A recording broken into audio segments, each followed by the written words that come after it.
Hello everyone, welcome back to online class. Today we are going to discuss about marginal efficiency of capital. Last concept में हमने saving function, investment function and consumption function के बारे में discuss किया था। तो आज हमारा 20th चैप्टर का लास्ट कंसेप्ट है marginal efficiency of capital. Marginal efficiency of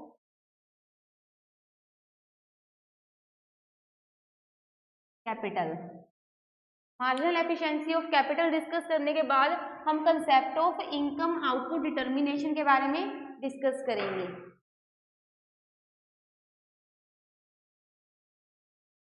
concept of consumption function, saving and investment function.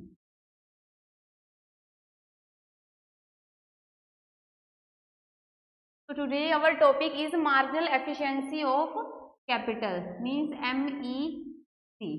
What is marginal efficiency of capital? Marginal efficiency of capital, MEC, is the rate of return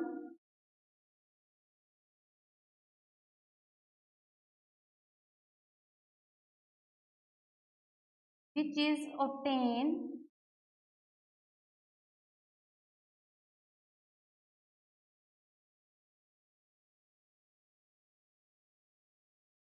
from purchase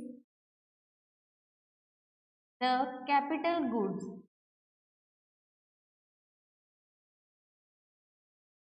What is marginal efficiency of capital? Marginal efficiency of capital is the rate of return, मतलब कि return में हमें क्या provide हुआ है, कितना profit हुआ है, okay, which is obtain from purchase the capital goods. Means कि अगर प्रोड्यूसर कोई भी कैपिटल गुड्स लाइक मशीनरी की अगर हम बात कर रहे हैं, कैपिटल गुड्स कौन से होते हैं? Machinery, tools. तो कोई भी अगर प्रोड्यूसर मशीनरी परचेज करता है, ठीक है, सो मशीनरी परचेज करने से उसे रिटर्न कितना प्रोवाइड होगा, ठीक है, रेट ऑफ रिटर्न। अब देखो जो प्रोड्यूसर्स हैं मशीनरी परचेज करते हैं, टूल्स परचेज करते हैं, सो इनके पीछे पर्पस क्या होता है कि अच्छी मशीनरी उनके पास होगी, देन वो क्या है मैक्सिमम क्वांटिटी में प्रोडक्शन करेंगे एंड बेस्ट क्वालिटी की प्रोडक्शन करेंगे, ठीक है। सो मशीनरी परचेज करने बेस्ट क्वालिटी की प्रोडक्शन करेंगे और इससे उनके पास उनके जो प्रॉफिट है वो भी मैक्सिमम होगा। सो इसीलिए जो भी कैपिटल गुड्स उन्होंने परचेज की है, ठीक है, उसका रेट ऑफ रिटर्न, मतलब कि रेट ऑफ रिटर्न मतलब रिटर्न में उनको क्या बेनिफिट मिलेगा, कितना प्रॉफिट प्रोवाइड होगा, वो क्या होती है मार्जिनल एफिशिएंसी ऑफ कैपिटल। तो अब हम क्या है जो अकॉर्डिंग टू कुरिहारा इकोनॉमिक्स के अकॉर्डिंग अगर हम देखें कि मार्जिनल एफिशिएंसी ऑफ कैपिटल क्या होती है, marginal efficiency of capital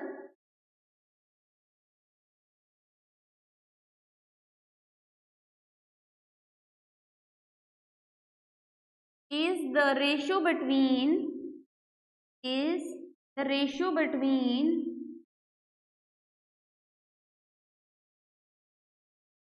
prospective yield of output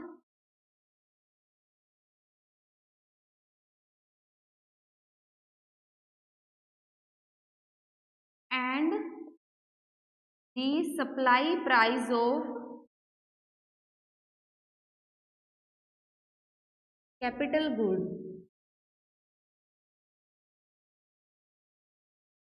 So what is mean by marginal efficiency of capital according to Kurihara? According to Kurihara, marginal efficiency of capital is the ratio होती है between prospective yield of output, ठीक है, कि future में कितनी output provide होगी and the supply price of capital goods. So marginal efficiency of capital, marginal efficiency of capital क्या होती है कि जो भी कैपिटल गुड परचेज करते हैं उसका प्राइस, सप्लाई प्राइस मतलब उसकी कॉस्ट, ठीक है, एंड उससे कितना फ्यूचर में कितनी आउटपुट प्रोवाइड होगी, ठीक है, उसकी बिटवीन की रेशियो को शो करता है मार्जिनल एफिशिएंसी ऑफ कैपिटल, ठीक है। मीन्स कि अगर हम सिंपल वे में देखें then marginal efficiency of capital MEC क्या होता है कि जब कोई भी producer additional capital good purchase करता है, ठीक है। इंडस्ट्री है, उसमें इंडस्ट्री में देखो जो प्रोड्यूसर है वो 2 मशीनरी यूज कर रहा है, कैपिटल गुड्स, ठीक है, प्रोडक्शन के लिए। तो 2 कैपिटल गुड्स को वो मशीनरीज को यूज कर रहा है, ठीक है। बट वो एक और एडिशनल मशीन परचेज करता है, ठीक है, अपनी प्रोडक्शन इंक्रीज करने के लिए।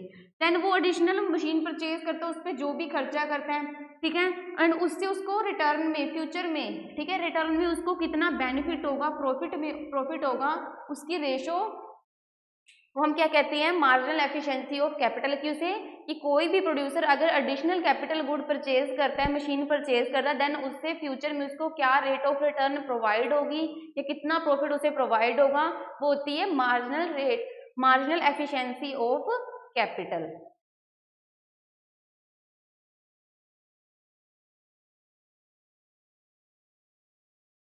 अब देखो जो मार्जिनल एफिशिएंसी ऑफ कैपिटल है, ठीक है, इसको हम डिटरमाइन कर सकते हैं 2 फैक्टर्स से, determine by 2 factors. Marginal efficiency of capital determine by 2 factors. First है एक्सपेक्टेड प्रॉफिट, ठीक है, एंड सेकंड है सप्लाई प्राइस। तो मार्जिनल एफिशिएंसी ऑफ कैपिटल है वो basically supply price and expected profit पे डिपेंड होती है, ठीक है। डिटरमाइन करते हैं हम, expected price means how much profit is obtained in future from this capital good, from the capital goods, and supply price is the cost of goods, ठीक है। अब देखो जो MEC है उसे डिटरमाइन करते हैं हम थ्रू फैक्टर्स के थ्रू, 2 फैक्टर्स के थ्रू। फर्स्ट है एक्सपेक्टेड प्रॉफिट, ठीक है, means how much profit is obtain in future from the capital good.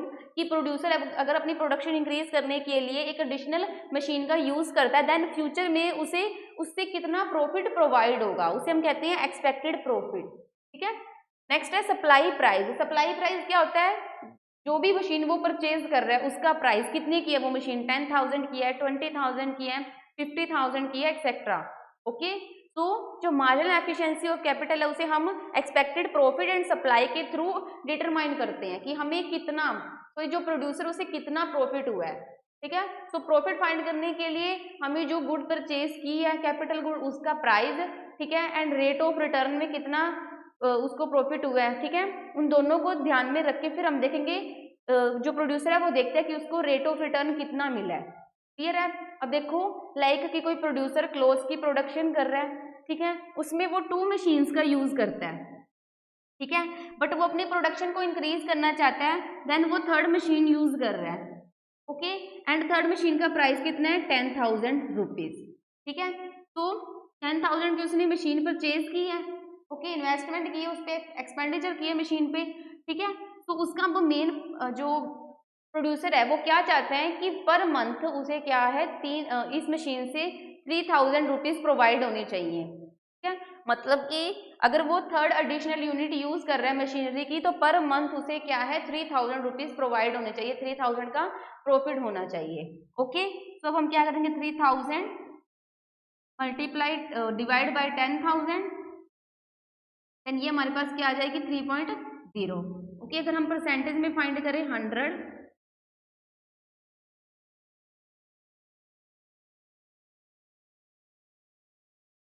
हमारे पास क्या आ जाएगा 30%, मीन्स कि उसे 30% प्रॉफिट प्रोवाइड होना चाहिए, and this is MEC, marginal efficiency of capital. Simple way में अगर हम देखें तो मार्जिनल एफिशिएंसी ऑफ कैपिटल क्या होती है कि कोई भी प्रोड्यूसर अगर additional unit of capital good use करता है, देन उसे एक रेट ऑफ रिटर्न कितना प्रोवाइड होता है फ्यूचर में, वो क्या होती है marginal efficiency of capital, okay. अब देखो इसको हम क्या है फॉर्मूला की फॉर्म में अगर लिखना है,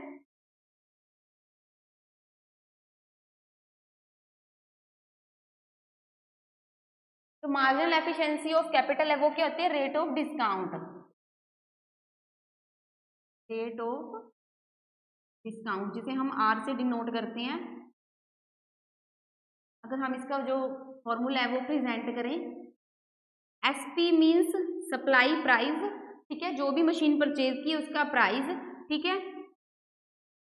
फर्स्ट ईयर में कितना रिटर्न हमें मिल रहा है, R1 मतलब कितना रिटर्न मिल रहा है, ठीक है। यहाँ पे हम ईयर्स की बात कर रहे हैं, कोई मशीन हमने परचेज की है, उसका टाइम पीरियड 5 ईयर है, सो वो फर्स्ट ईयर में कितना रिटर्न कर रही है, कितना प्रॉफिट दे रही है, 1 plus R means rate of discount, MEC show कर रही है R, okay, plus second year में कितना रेट ऑफ रिटर्न प्रोवाइड हो रहा है, प्रॉफिट प्रोवाइड हो रहा है, plus 1 plus R2 plus R3।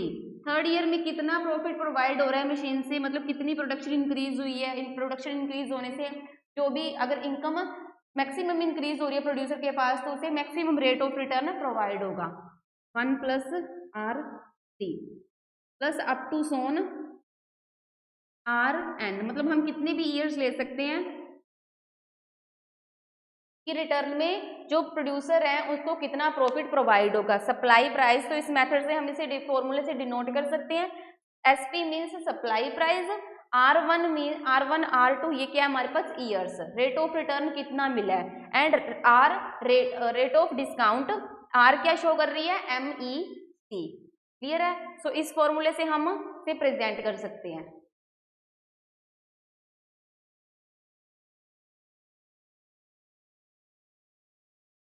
अब देखो नेक्स्ट है relation between investment and marginal efficiency of capital, relation between MEC marginal efficiency of capital and investment. तो अगर हम देखें तो जो marginal efficiency of capital and investment, इन दोनों में क्या है, ऑपोजिट रिलेशन होता है, ऑपोजिट रिलेशन।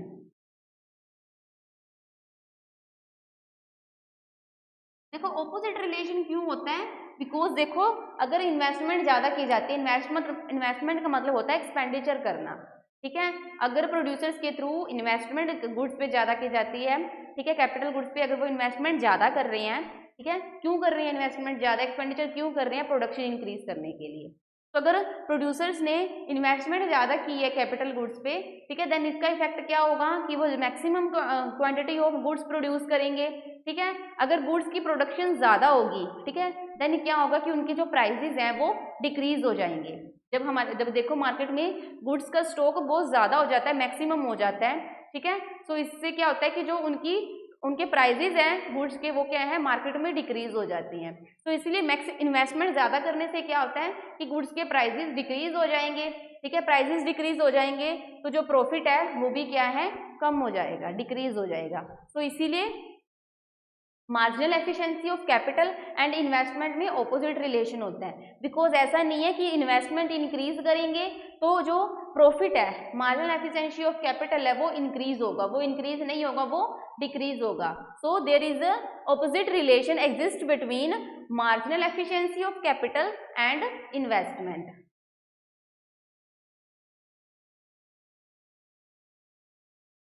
देखो अगर इसे हम फिगर के फॉर्म में प्रेजेंट करें, y axis, x axis marginal efficiency of capital, x axis पे इन्वेस्टमेंट, ठीक है।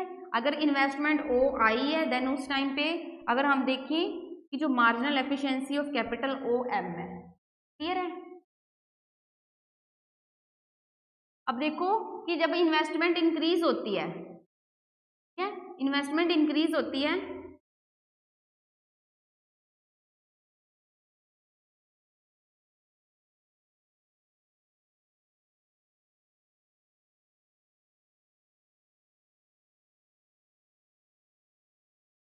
यहाँ पे हम M1 M2 I1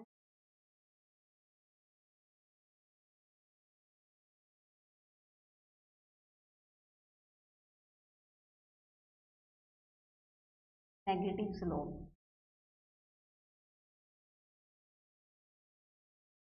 अब देखो कि फर्स्ट हमने देखा कि इनमें अपोजिट रिलेशन होता है investment and marginal efficiency of capital. So इसलिए जो MEC है वो नेगेटिव होती है, बिकॉज अगर इन्वेस्टमेंट कैपिटल गुड्स की कैपिटल गुड ज़्यादा से ज़्यादा परचेज की जाती है, ठीक है, उस पर इन्वेस्टमेंट ज़्यादा की जाती है, देन उसका इफेक्ट क्या होता है कि जो कैपिटल गुड्स हैं उनके प्राइजेज इंक्रीज हो जाते हैं। कैपिटल गुड्स के प्राइजेज इंक्रीज होंगे, ठीक है, सो जो प्रोडक्शन है वो भी इंक्रीज हो जाएगी, ठीक है, मतलब जो कॉस्ट है कैपिटल गुड्स की वो इंक्रीज हो जाती है। सो इसीलिए जो MEC है, मार्जिनल एफिशिएंसी ऑफ कैपिटल है, वो क्या है, जो उसकी स्लोप है वो नेगेटिव होती है। ओके, मतलब कि अगर इन्वेस्टमेंट इंक्रीज होती है, OI से OI2 होती है, देन इसका इफेक्ट क्या पड़ता है कि जो मार्जिनल एफिशिएंसी ऑफ कैपिटल है वो क्या है, डिक्रीज हो जाती है। ओके, M1 से M2, क्लियर है, मतलब कि अगर इन्वेस्टमेंट है वो इंक्रीज हो रही है, देन इसका इफेक्ट क्या पड़ेगा, जो मार्जिनल एफिशिएंसी है वो डिक्रीज हो जाएगी। क्यों डिक्रीज हो रही है, क्योंकि अगर कैपिटल गुड्स पे इन्वेस्टमेंट ज्यादा की जा रही है, देन प्रोडक्शन भी ज्यादा होगी, प्रोडक्शन ज्यादा होने से जो प्राइजेज हैं गुड्स के वो क्या डिक्रीज हो जाएंगे। तो इसीलिए marginal efficiency of capital profit है वो क्या है, डिक्रीज हो जाएगा। क्लियर है। एंड जो इसकी स्लोप है वो नेगेटिव क्यों है, क्योंकि जो कैपिटल गुड्स है उनकी डिमांड ज्यादा हो रही है, इन्वेस्टमेंट ज्यादा किया जा रहा है, तो इससे क्या है कि उनकी जो कॉस्ट है वो क्या है, इंक्रीज होती है। एंड अगर कॉस्ट इंक्रीज हो रही है तो जो प्रॉफिट है वो कहाँ से प्रोड्यूसर्स को प्रोवाइड होगा, तो इसीलिए जो मार्जिनल एफिशिएंसी ऑफ कैपिटल है इसकी स्लोप नेगेटिव होती है। क्लियर है, जैसे ही इन्वेस्टमेंट इंक्रीज हुई तो जो मार्जिनल एफिशिएंसी ऑफ कैपिटल है वो क्या है, डिक्रीज हो गई। अब देखो नेक्स्ट कंसेप्ट क्या है कि जो प्रोड्यूसर है, ठीक है, वो इन्वेस्टमेंट करेंगे या नहीं करेंगे, ठीक है, ये किस पे डिपेंड होता है। अगर देखो कि जो प्रॉफिट है प्रोड्यूसर को वो मैक्सिमम हो रहा है, चलो ले रहे हैं MEC 10% है, ठीक है, और प्रोड्यूसर ने क्या है, मशीन परचेज नहीं की है, किसी से रेंट पे उन्होंने मशीन ली है, तो उस पर इंटरेस्ट लगेगा, ठीक है। तो मतलब कि देखो कि अगर MEC greater than R, rate of interest से MEC ग्रेटर देन होगी, देन उस टाइम पे जो प्रोड्यूसर है वो इन्वेस्टमेंट करेगा, अदरवाइज वो क्या है, कैपिटल गुड्स पे इन्वेस्टमेंट नहीं करेगा। Investment means expenditure on the productive goods for producing goods and services. तो देखो अगर MEC greater than R, marginal efficiency of capital greater than rate of interest, then उस टाइम पे प्रोड्यूसर इन्वेस्टमेंट करेगा। अगर देखो marginal efficiency less than rate of interest, मतलब profit उसको कम प्रोवाइड हो रहा है, यहाँ पे हम ले रहे हैं मार्जिनल एफिशिएंसी ऑफ कैपिटल 10% है, ठीक है, एंड जो रेट ऑफ इंटरेस्ट है, जो मशीन प्रोड्यूसर ने इंटरेस्ट रेंट पे लिया है तो उस पर रेट ऑफ इंटरेस्ट कितना है, 12%, ठीक है, मतलब कि जो प्रॉफिट है वो 10% प्रोवाइड हो रहा है और रेट ऑफ इंटरेस्ट कितना देना पड़ रहा है, 12%। तो इससे क्या होगा कि जो उसको प्रोड्यूसर है उसे लॉस होगा, ठीक है, प्रॉफिट कम है, रेट ऑफ इंटरेस्ट ज्यादा है, तो प्रोड्यूसर क्या है, कैपिटल गुड्स पे इन्वेस्टमेंट नहीं करेगा। अगर इसके ऑपोजिट ले कि जो MEC है वो है 10%, profit rate of return 10% provide हो रहा है, एंड जो रेट ऑफ इंटरेस्ट है वो कितना है, 8%, ठीक है। तो मतलब कि यहाँ पे प्रॉफिट मैक्सिमम है in comparison rate of interest, तो इसीलिए जो प्रोड्यूसर है वो क्या है, इन्वेस्टमेंट करेंगे, ठीक है, कैपिटल गुड्स में इन्वेस्टमेंट करेगा। क्यों, क्योंकि यहाँ पे उसको रेट ऑफ इंटरेस्ट कम देना पड़ रहा है और जो प्रॉफिट है वो मैक्सिमम प्रोवाइड हो रहा है। तो मतलब मार्जिनल एफिशिएंसी ऑफ कैपिटल में हम यही देखते हैं कि जो सप्लाई प्राइस, ठीक है, कॉमोडिटी कैपिटल गुड्स का सप्लाई प्राइस कितना है एंड उससे फ्यूचर में कितनी इनकम जनरेट होगी, रेट ऑफ रिटर्न प्रोवाइड होगा, वो होती है मार्जिनल एफिशिएंसी ऑफ कैपिटल। तो ये था हमारा आज का last concept of consumption function के बारे में डिस्कस किया, फिर उसके बाद saving function, investment function and last marginal efficiency of capital. Marginal efficiency of capital में क्या होता है कि जब इन्वेस्टमेंट इंक्रीज होती है, ठीक है, देन जो मार्जिनल एफिशिएंसी ऑफ कैपिटल है वो क्या है, डिक्रीज हो जाती है। ओके, जो मार्जिनल एफिशिएंसी ऑफ कैपिटल है वो क्या है, डिक्रीज होती है।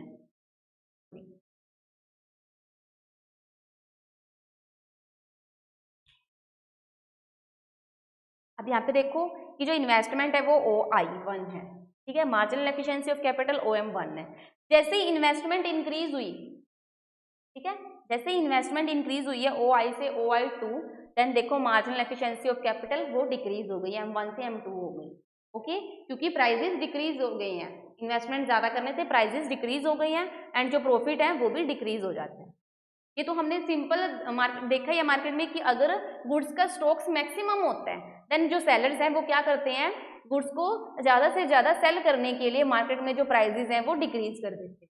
एंड इसके ऑपोजिट अगर देखो कि जो गुड्स हैं, ठीक है, उनका स्टॉक लिमिटेड है, ठीक है, लोग डिमांड ज़्यादा कर रहे हैं, देन जो प्रोड्यूसर सेलर्स हैं वो क्या करेंगे, प्राइजेस इंक्रीज कर देते हैं, ठीक है, क्योंकि वो गुड्स लिमिटेड है, उनके पास स्टॉक लिमिटेड है, ज़्यादा नहीं है। तो ये था हमारा 20th चैप्टर। अब हम जो नेक्स्ट चैप्टर है 21 इनकम आउटपुट डिटर्मिनेशन के बारे में डिस्कस करेंगे। हम output determination,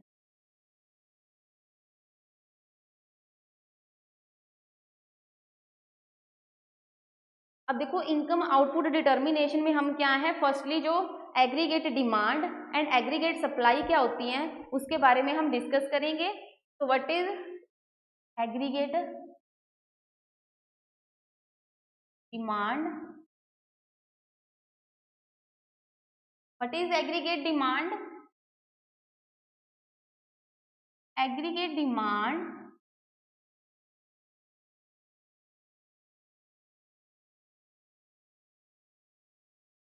is the total demand of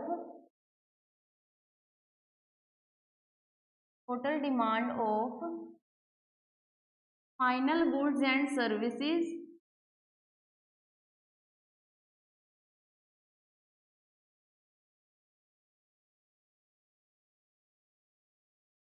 in a given period of time.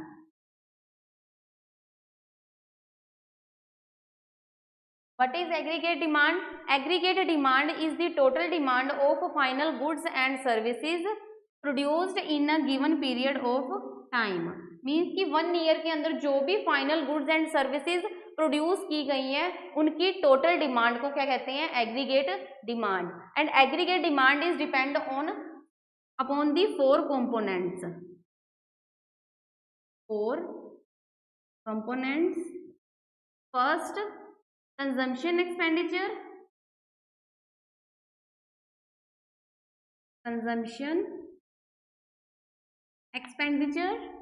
second investment expenditure,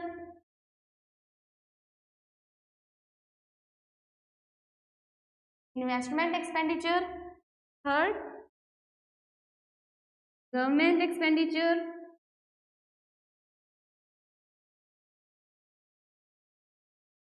and next net export, export minus import, कितने रुपीस का मटेरियल हमने export किया है, ठीक है, एंड कितना हमने इंपोर्ट किया है उसको माइनस कर देंगे, देन हमारे पास क्या आ जाएगी, नेट एक्सपोर्ट।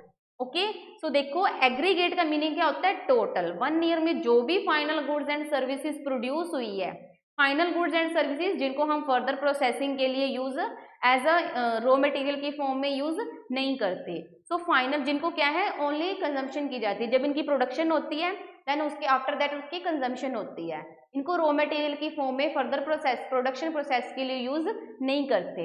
एग्रीगेट डिमांड की एक गिवन पीरियड टाइम में अगर हम 1 ईयर की बात करें तो एक 1 ईयर में जो भी final goods and services produce हुई हैं उनकी टोटल डिमांड को एग्रीगेट डिमांड कहते हैं। And aggregate demand based on 4 components, ठीक है, consumption expenditure, second investment expenditure, ठीक है, 1 ईयर में लोगों ने कितना कंजम्पशन पे एक्सपेंडिचर किया है, कंजम्पशन पे एक्सपेंडिचर कब करते हैं, जब वो डिमांड कर रही हैं। इन्वेस्टमेंट पे कितना एक्सपेंडिचर किया है, प्रोड्यूसर्स ने कैपिटल गुड्स पे कितना पैसा खर्च किया है। गवर्नमेंट एक्सपेंडिचर करती है पब्लिक की वेलफेयर के लिए। एंड नेट एक्सपोर्ट मीन्स कितना एक्सपोर्ट किया है, कितना इंपोर्ट किया है। Okay, so these are the 4 components of aggregate demand, ठीक है। अब देखो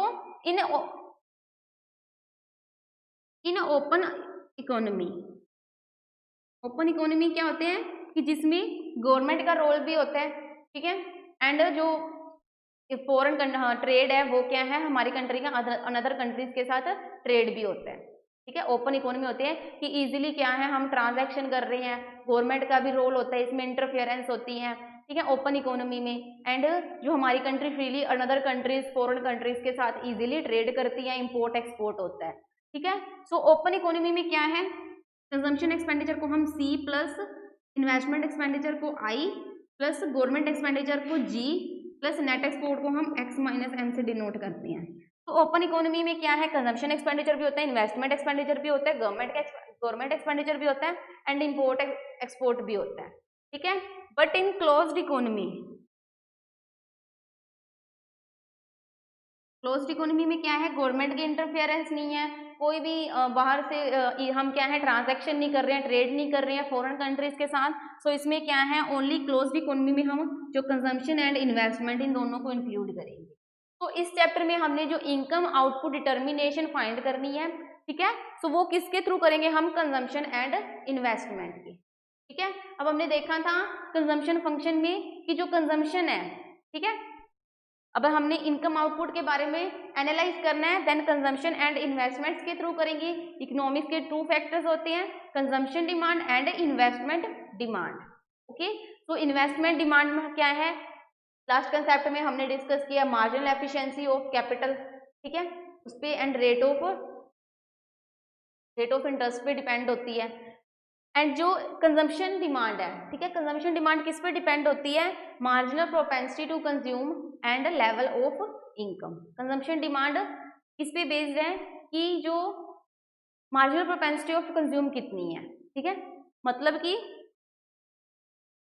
MPC से हम B से भी डिनोट करते हैं, okay.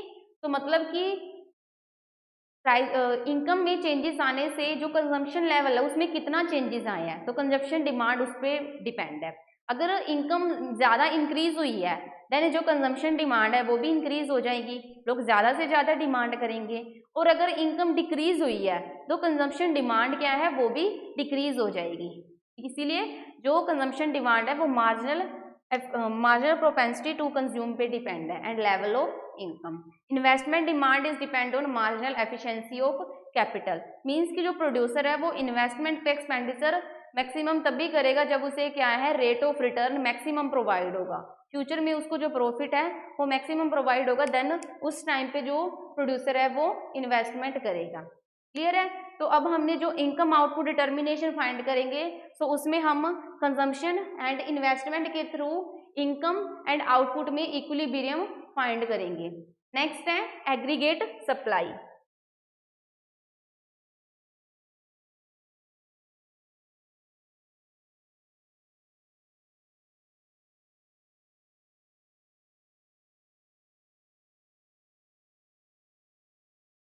Aggregate supply, what is aggregate supply? Aggregate supply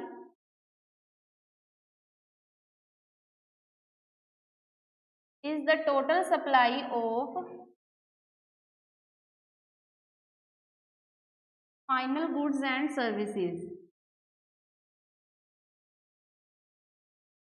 देखो एग्रीगेट सप्लाई क्या होती है, total supply of final goods and services in a given period of time, means कि एक पर्टिकुलर टाइम पीरियड में जो final goods and services produce की गई है उनकी टोटल कितनी सप्लाई हो रही है, उसे हम क्या कहते हैं, aggregate supply, okay. Monetary value of final goods and services कि कितनी गुड्स की सप्लाई हो रही है, कितना जो मनी है वो जनरेट हो रही है, ओके। अब देखो जो एग्रीगेट सप्लाई है वो क्या है, equal national income. Aggregate supply national income के इक्वल होती है, बिकॉज जितनी भी गुड्स तैयार हुई हैं, ठीक है, वो क्या करेंगे, जितनी भी गुड्स प्रोड्यूस की गई उनकी मार्केट में सेलिंग करेंगे, सप्लाई करेंगे, ठीक है। लाइक जैसे कि गुड्स प्रोड्यूस की है तो उनका प्राइजेस कितना है, 5000 रुपीज़, ठीक है, मतलब कि बिस्किट की प्रोडक्शन जितनी की है, ठीक है, तो अगर हम देखें तो 1000 बिस्किट्स की क्वांटिटी प्रोड्यूस की गई है मार्केट में 1 ईयर में, ठीक है। तो इसका 5 रुपीज़ प्राइस है, 5000 रुपीज़, ओके। सो इस 5000 रुपीज़ को मार्केट 5000 रुपीज़ का मटेरियल मार्केट में जो प्रोड्यूसर्स हैं वो सप्लाई करेंगे, ठीक है। सो जो कंज्यूमर्स हैं वो क्या है, इसे परचेज करेंगे, ठीक है। जितने भी कंज्यूमर परचेज करेंगे सो 5000 रुपीज़ ही जनरेट होगा, ठीक है। एंड इसीलिए ये जो 5000 रुपीज़ है जनरेट होगा, सो ये 5000 रुपीज़ क्या है, दोबारा से प्रोड्यूसर के पास जाएगा, ठीक है। प्रोड्यूसर के पास यही 5000 रुपीज़ जाएंगे, तो इसीलिए ये क्या है, हमारी नेशनल इनकम ही होती है, ठीक है। मतलब कि हमने सर्कुलर फ्लो ऑफ इनकम में देखा था कि बिजनेस सेक्टर जो भी प्रोड्यूस करते हैं, ठीक है, उसके बदले में जो लेबर्स हैं, हाउस होल्ड सेक्टर हैं, उनको वेजेस प्रोवाइड करवाती हैं। जो वेजेस उनको प्रोवाइड होगी वो कंजम्पशन एक्सपेंडिचर करेंगे, मतलब कि वही पैसा घूम फिर के बिजनेस सेक्टर के पास आ जाएगा। तो बिजनेस सेक्टर जो भी सप्लाई करते हैं 5000 रुपीज़ की, ठीक है, तो इसे सेलर्स परचेज करते हैं, वो बिजनेसमैन को पैसे देते हैं 5000, फिर जो कंज्यूमर्स हैं वो सेलर से परचेज करती हैं, ठीक है। सो मतलब कि जो घूम फिर के जो मनी है वो कितनी है, 5000 जी ट्रांजेक्ट हो रही है वन से अनदर पर्सन के पास। तो जो इनकम है कंट्री में वो कितनी जनरेट हो रही है, 5000। ओके, नेशनल जीडीपी अगर हम देखें तो वो क्या होती है, जितनी भी गुड्स प्रोड्यूस की गई हैं उनकी मॉनेटरी वैल्यू। तो इसीलिए जो भी गुड्स प्रोड्यूस की है, सप्लाई की गई है टोटल गुड्स की, उनका कंजम्पशन एक्सपेंडिचर किया जाता है। तो इसलिए जो सप्लाई है, total aggregate supply and total supply, वो नेशनल इनकम के इक्वल होती है। तो नेक्स्ट कंसेप्ट में हम income and output equilibrium find करेंगे with the help of investment and consumption. Thank you.